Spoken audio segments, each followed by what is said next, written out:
Welcome to the Genius Factory. Enjoy the video. In this video, I will show how to change an O2 sensor on a Jeep Grand Cherokee. First, gather your essential tools, including a wrench, an oxygen sensor socket, and sturdy jack stands. It is crucial to allow the engine to cool completely, preventing any potential burns during the procedure. Finally, for your safety, disconnect the negative battery terminal before you begin any work. Next, you will need to locate the oxygen sensor. These are usually found either near the exhaust manifold or close to the catalytic converter. Once located, carefully disconnect the electrical connector from the old sensor.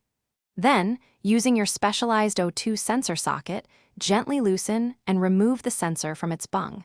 Take your time to avoid damaging the threads.